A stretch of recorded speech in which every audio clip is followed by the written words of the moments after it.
semuanya, perkenalkan, nama saya adalah Arditya Edward Yeremia. Saya adalah dosen tetap di Departemen Hubungan Internasional Fakultas Ilmu Sosial dan Ilmu Politik Universitas Indonesia.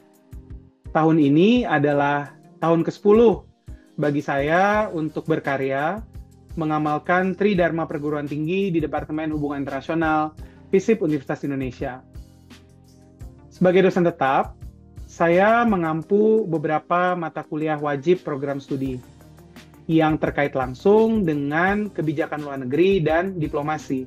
Mata kuliah ini memberikan keahlian dan pengetahuan dasar bagi mahasiswa tentang bagaimana kita menganalisis fenomena-fenomena hubungan internasional yang akan makin banyak mereka temui di semester-semester lanjutan. Mata kuliah analisis kebijakan luar negeri adalah mata kuliah wajib program studi, bobotnya 3 SKS.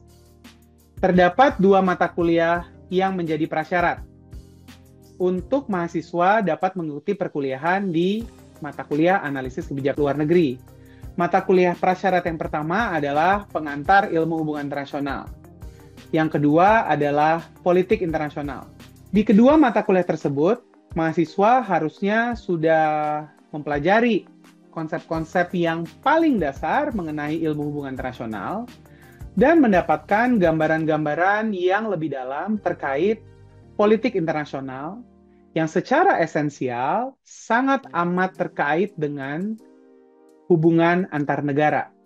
Suatu bagian dari hubungan internasional yang sangat tradisional yang penekanannya atau fokus utamanya adalah negara sebagai aktor utama dalam hubungan internasional.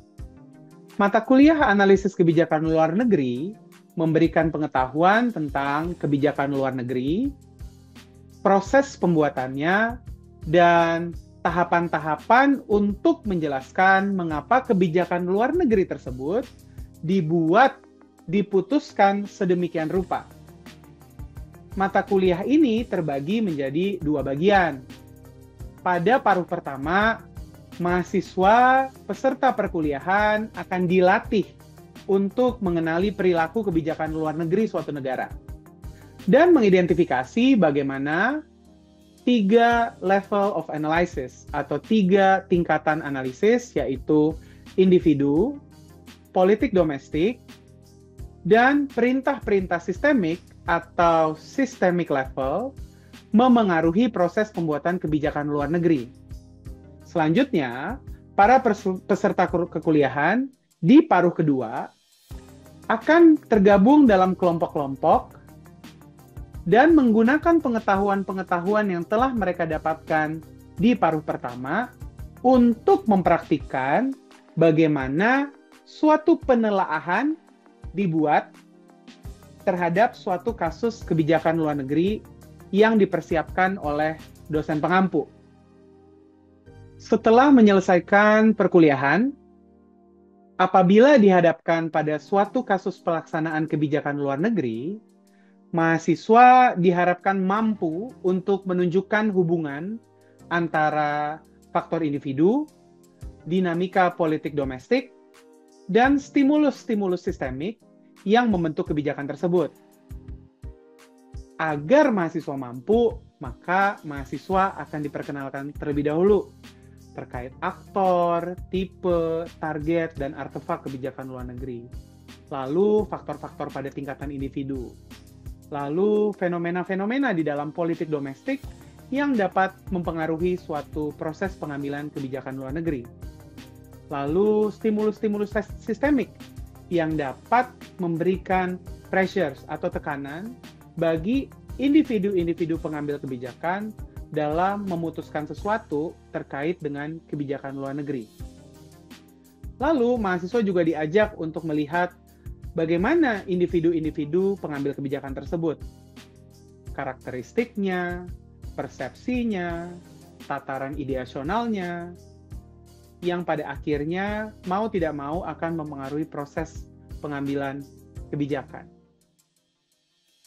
Dari situ, mahasiswa akan menerapkan pengetahuannya ke dalam suatu kasus real. pelaksanaan kebijakan luar negeri, dan mereka harus membuat suatu penelaahan.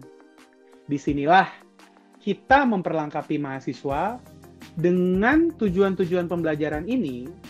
Mata kuliah kebijakan luar negeri diharapkan memberikan keahlian bagi mahasiswa hubungan internasional, keahlian terkait penelaahan suatu kebijakan luar negeri.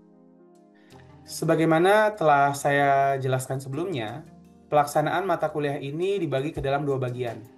Pada bagian yang pertama, mahasiswa dilatih untuk mengenali dan mengidentifikasi faktor-faktor pada 3 tingkatan analisis atau level of analysis yang mempengaruhi pelaksanaan atau pengambilan kebijakan luar negeri. Saat mahasiswa mengenali dan mengidentifikasi, saya memfasilitasi mereka dengan metode pembelajaran flipped learning. Metode flipped learning memberikan kesempatan dan akses kepada mahasiswa terhadap video-video pembelajaran, lalu video-video pemicu maksud saya, lalu artikel-artikel atau bacaan-bacaan teoritik yang dapat memperlengkapi mereka sebelum perkuliahan di kelas. Materi-materi tersebut dapat mereka akses di laman EMAS UI, atau EMAS UI ini adalah Learning Management System UI yang dapat diakses secara online atau secara daring. Lewat Learning Management System, secara asinkronus, mahasiswa berdiskusi dengan teman-temannya, mahasiswa dapat merespon juga pendapat-pendapat teman-temannya di Learning Management EMAS itu, dan mahasiswa juga dapat menyampaikan video-video tanggapan. Pembelajaran ini secara asinkronus nanti akan dibahas dan diberikan konfirmasi lebih lanjut secara sinkronus di kelas saat saya memberikan pendapat saya terhadap tanggapan-tanggapan mahasiswa tersebut, lalu mendiskusikan lebih lanjut materi hari itu. Dengan pembelajaran flipped learning, diharapkan mahasiswa dapat berpartisipasi aktif di dalam kelas karena mereka telah memiliki pengetahuan-pengetahuan awalan, sehingga diskusi di dalam kelas dapat terjadi secara 2 arah. Tidak hanya satu arah secara tradisional, dosen hanya memberikan kuliah mimbar. Pada paruh kedua dalam pelaksanaan mata kuliah ini, saya menggunakan metode case-based learning. Mengapa? Karena pada paruh kedua ini, mahasiswa akan mempraktikkan bagaimana penelaahan atau analisis terhadap suatu kebijakan luar negeri dilakukan. Saya akan memberikan satu kasus real yang ada dalam sejarah terkait pelaksanaan kebijakan luar negeri suatu negara. Di sini mahasiswa akan didorong secara mandiri untuk mencari data, mencari informasi lebih lanjut dengan panduan-panduan yang telah saya berikan. Data-data ini dapat diperoleh misalnya melalui arsip berita, dokumen-dokumen resmi, ya, dan lainnya. Setelah mahasiswa mendapatkan data-data tersebut secara asinkronus, mereka mendiskusikan lebih lanjut kaitan antar data dan hubungan antar data. Lalu mereka membuat suatu video presentasi yang akan saya tanggapi dan bahas lebih lanjut di kelas secara sinkronus bersama dengan kelompok-kelompok lainnya yang mendapatkan kasus berbeda. Dan seterusnya hal ini dilakukan sampai mahasiswa bisa tidak hanya mengumpulkan data, menunjukkan hubungan antar data, tapi juga dapat memetakan faktor-faktor yang mereka temukan saat mencari data-data tersebut yang ada kaitannya untuk mempengaruhi pelaksanaan atau pengambilan kebijakan luar negeri.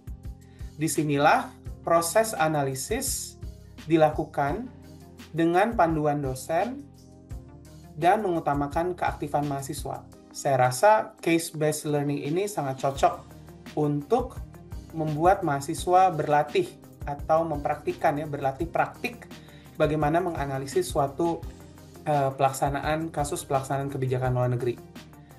Kombinasi interaksi secara asinkronus dan sinkronus dan secara daring melalui Learning Management System UI, yaitu EMAS, dan offline atau luring di kelas tatap muka, membuat pelaksanaan kuliah ini menjadi sangat amat dinamis dan diharapkan dapat memperkaya pengalaman belajar mahasiswa. Mata kuliah analisis kebijakan luar negeri menggunakan dua instrumen penilaian dalam mengevaluasi performa mahasiswa saat mengikuti mata kuliah ini. Instrumen penilaian formatif dan sumatif dipergunakan untuk memberikan evaluasi bagi performa mahasiswa saat mengikuti mata kuliah ini. Instrumen penilaian formatif meliputi post-test, presentasi kelompok yang akan diberikan umpan balik oleh dosen pengampu, lalu dosen pengampu juga akan memberikan umpan balik terhadap laporan kerja kelompok, dan ada juga umpan balik terhadap draft makalah proyek akhir. Sedangkan instrumen penilaian sumatif meliputi video presentasi kelompok sebesar 25% bobot penilaiannya, lalu keaktifan diskusi sebesar 10% bobot penilaian, ujian tengah semester sebesar 35% bobot penilaian, dan makalah proyek akhir sebesar 30% dari bobot penilaian. Setelah berkenalan dengan analisis kebijakan luar negeri sebagai salah satu sub kajian dalam hubungan internasional, kemampuan apa yang diharapkan untuk mahasiswa kuasai setelah mengikuti perkuliahan ini, dan bagaimana performa mahasiswa akan dievaluasi dalam perkuliahan ini, langsung saja kita masuk kepada materi utamanya. Apa yang sesungguhnya dimaksud dengan kebijakan luar negeri? Mari kita diskusikan sama-sama di kelas. Ya, selamat siang teman-teman semua. Hari ini kita akan membahas lebih lanjut. Saya akan berusaha memberikan konfirmasi-konfirmasi terkait diskusi-diskusi yang sudah pernah teman-teman sampaikan sebelumnya via Learning Management System. Ya, saya akan share satu materi PPT ini sebentar. Di mata kuliah analisis kebijakan luar negeri ini, untuk yang pertama-tama mungkin kita harus sedikit mengingat kembali terkait posisi analisis kebijakan luar negeri dalam hubungan internasional. Ya, analisis kebijakan luar negeri adalah salah satu subkajian. Yang subkajian lainnya ada keamanan internasional, ekonomi politik internasional, lalu ada juga transnasionalisme, dan sebetulnya ada area studies. Nah, ini sebetulnya sama kan kalau teman-teman lihat struktur kurikulum kita. Ya, teman-teman belajar masalah dinamika kawasan, ada yang belajar transnasionalisme, ekopolin, keamanan internasional, dan sekarang mata kuliah core yang akan membantu teman-teman untuk paham lebih lanjut terkait kebijakan luar negeri dan diplomasi adalah analisis kebijakan luar negeri. Ini sebetulnya tidak selalu terpisah-pisahkan, karena sesungguhnya ada interaksi nih antara analisis kebijakan luar negeri dengan security studies atau international security. Misal ketika kita bicara kebijakan keamanan suatu negara. Ada juga interaksi antara AKLN dengan ekopolin ketika kita misalnya berusaha memberikan analisis lebih lanjut terkait misalnya trade policies. Tapi dari PPT ini saya berusaha membuat teman-teman paham bahwa ini ada posisi AKLN sebagai subkajian dalam hubungan internasional sama dengan subkajian lainnya. Nah, mari kita sekarang masuk lebih dalam ke materi kita siang ini. Tentu pernah dengar ya kata foreign policy. Di berita-berita misalnya kita dengar foreign policy itu apa sih? Itu ya, kebijakan luar negeri pemerintahan Prabowo. Lalu ada juga yang berusaha memberikan analisis terkait American Foreign Policy Challenges di tahun 2025 setelah Presiden Trump terpilih. Atau kata foreign policy juga dikaitkan dengan pemahaman teoritik, misalnya feminist foreign policy. Jadi sebenarnya apa sih itu foreign policy? Coba deh saya minta teman-teman berkontribusi. Saya udah bikin Mentimeter. Coba kita lihat kalau misalnya teman-teman ditanya kebijakan luar negeri itu apa, atau pertama kali mendengar kata kebijakan luar negeri, teman-teman biasanya punya pemikiran seperti apa? Silahkan diisi Mentimeter ya. Silahkan di-scan bagian QR code-nya, lalu teman-teman isi di situ. Saat kamu mendengar frasa kebijakan luar negeri, apa yang langsung muncul dalam pikiran kamu? Oke, kita tunggu lagi yang lain. Oke, kayaknya saya udah dapat sedikit gambaran ya terkait apa yang teman-teman pikirkan. Nah, menarik nih untuk lihat bahwa yang paling besar adalah strategi, ya. Ya, artinya beberapa di antara teman-teman paling banyak juga menuliskan kata strategi. Lalu yang besar-besar lainnya, misalnya yang ukuran hurufnya besar, ada kepentingan nasional. Lalu ada keputusan. Nah, dari sini sebetulnya saya melihat bahwa teman-teman udah sedikit punya gambaran tentang apa itu kebijakan luar negeri. Tapi coba kita pahami lebih lanjut deh tentang kebijakan luar negeri itu sebenarnya apa sih? Tadi ada yang bilang kebijakan domestik. Jadi kebijakan domestik sama kebijakan luar negeri ini bedanya apa? Atau mungkin kita lebih mengenal kata kebijakan publik. Ya. Pertanyaan pertamanya adalah apa sih yang membuat suatu kebijakan disebut kebijakan luar negeri? Dan apa beda perbedaan kebijakan publik dan kebijakan luar negeri? Di sini penting untuk tahu konsep kedaulatan. Teman-teman boleh nggak kasih pendapat? Kalau teman-teman dengar kata kedaulatan, pakai raise hand aja. Yang langsung terbayangkan dalam pikiran teman-teman apa? Kedaulatan. Perang. Perang. Kedaulatan. Ayo, kalau kita bicara tentang kedaulatan, Rafa, apa yang langsung terbayang? Berkaitan tentang nasionalitas, Mas. Nationality, betul. Biasanya kalau ada nationality, perwujudan utama dari suatu nationality itu dalam bentuk dokumen apa? Kamu dikatakan punya nationality, mewujud dalam bentuk apa yang kamu pegang untuk membuktikan bahwa kamu nationality tertentu. Kevin? Paspor, Mas. Paspor adalah perwujudan utama dari kedaulatan. Atau bisa dikatakan perwujudan yang paling mudah kalau kita mau cari konsep nyata dari kedaulatan. Kedaulatan kan abstrak ya, nggak bisa dipegang. Konkretnya tuh apa? Paspor. Begitu pegang paspor, maka kalau kita udah keluar dari border suatu negara yang adalah kebangsaan kita, maka kita harus membawa suatu paspor. Paspor di-scan di bandara kalau kamu mau pergi, atau di pelabuhan kalau kamu melakukan lintas batas lewat penyeberangan atau jalan darat. Paspor menentukan titik di mana ya wilayah otoritas suatu negara berakhir. Yang artinya ada konsep lagi yang penting untuk dipahami adalah border. Border memisahkan mana dalam dan mana luar negeri. Ya, ada batas. Border lebih lanjut lagi adalah apa?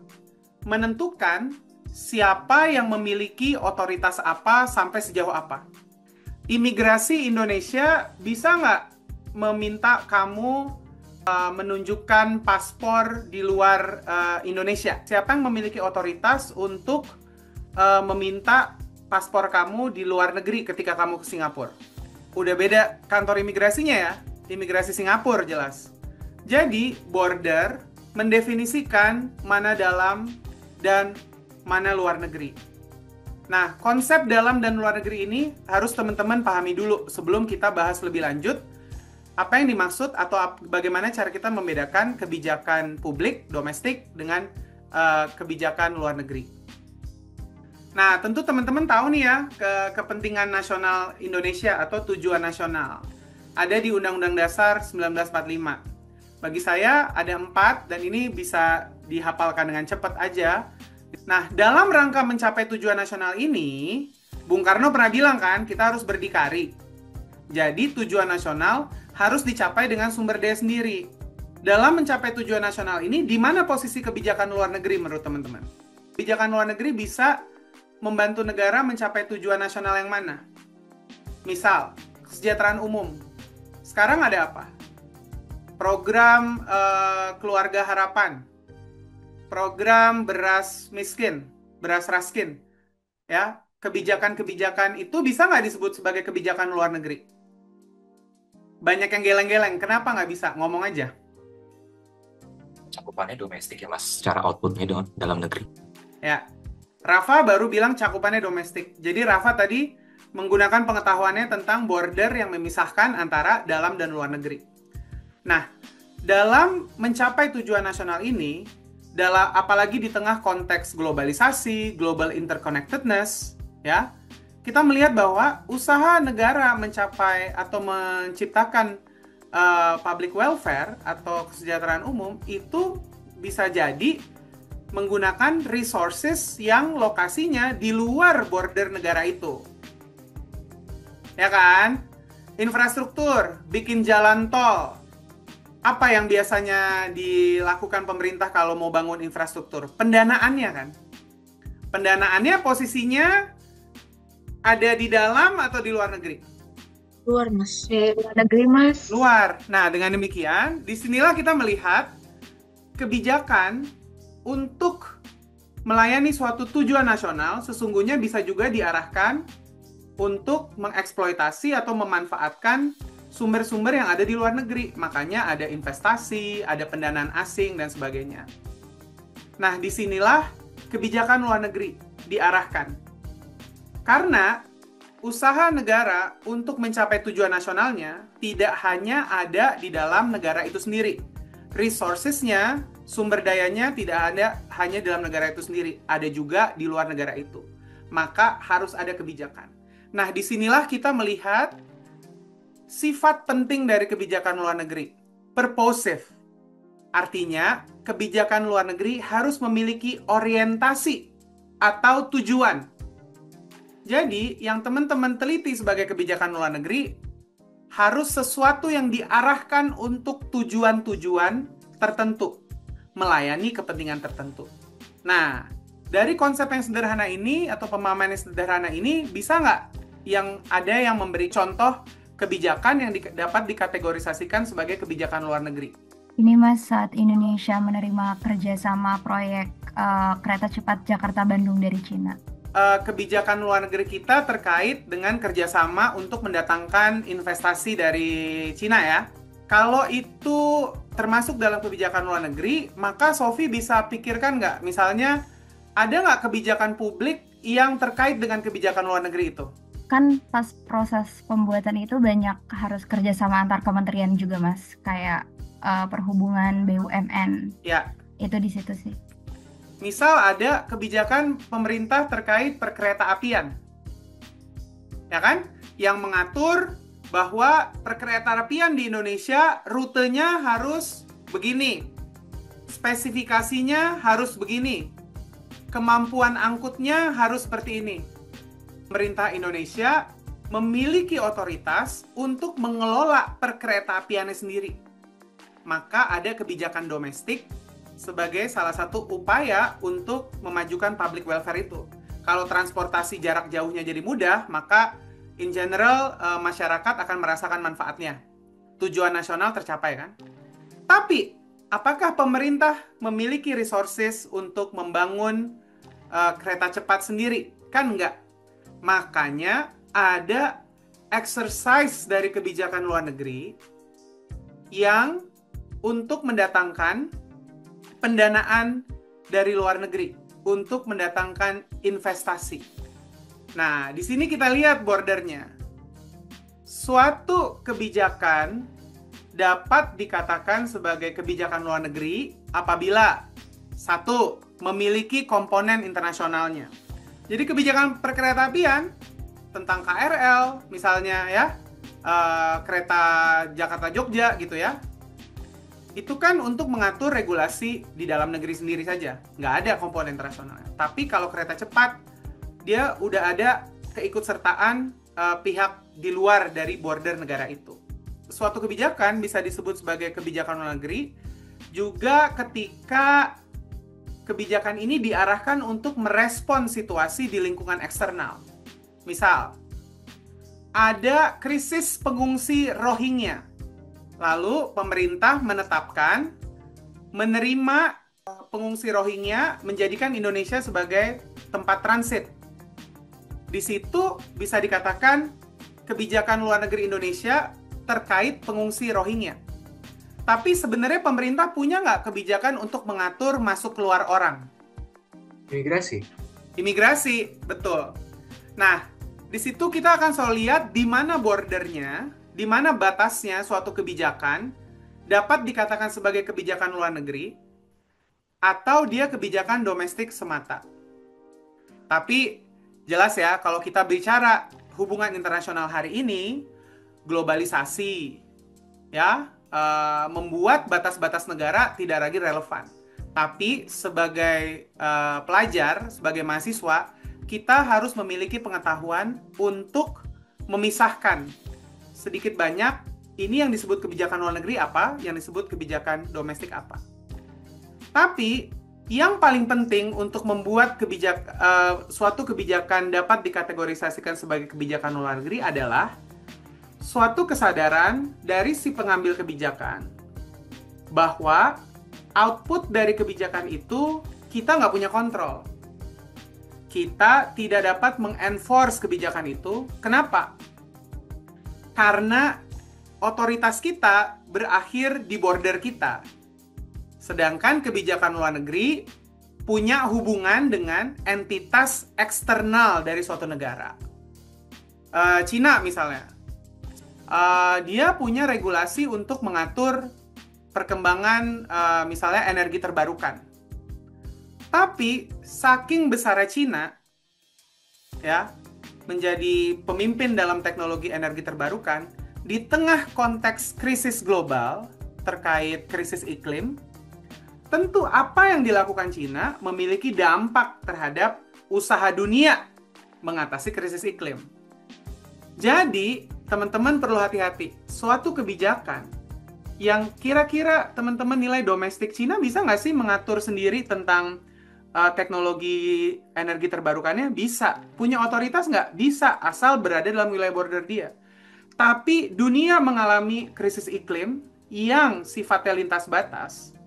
Dan Cina adalah salah satu negara besar dengan kapasitas luar biasa tinggi untuk teknologi energi terbarukan. Maka apa yang dilakukan Cina bisa memiliki dampak di luar dari batas negara dia. Nah, jadi misalnya Cina nggak mau nih ada kaitannya dengan eksternal, tapi mau tidak mau karena posisi powernya dia dan krisis iklim, maka dia pasti punya dampak internasional. Diskusi kita barusan telah mengupas berbagai aspek atau komponen dalam suatu kebijakan luar negeri. Nah, saya berharap nih teman-teman dapat mempergunakan pengetahuan dari diskusi tadi dan dapat lebih memahami definisi kebijakan luar negeri yang teman-teman temui dalam tulisan Hudson misalnya tahun 2005 yang mengatakan bahwa kebijakan luar negeri adalah process and resultants of human decisions making. Ingat ya, with reference or having non-consequence for foreign entities. Ini yang baru saja tadi kita bahas, ada komponen internasionalnya untuk merespon sesuatu di lingkungan eksternal. Atau definisi yang disampaikan oleh Cohen dan Harris, sets of goals, directive or intentions. Ingat tadi diskusi kita tentang purposive, harus ada tujuannya. Formulated by person in official or authoritative positions. Ingat konsep kedaulatan yang telah tadi kita bahas. Dan directed at some actor or conditions in the environment beyond sovereign state. Balik lagi, konsep sovereignty jadi penting. Dengan demikian diskusi tadi saya berharap bisa memperlengkapi teman-teman ya. Jadi teman-teman bisa lebih paham tentang apa yang dimaksud dengan kebijakan luar negeri. Demikian yang bisa saya uraikan terkait pengajaran pada mata kuliah analisis kebijakan luar negeri. Saya Yeremia, sampai jumpa di lain kesempatan.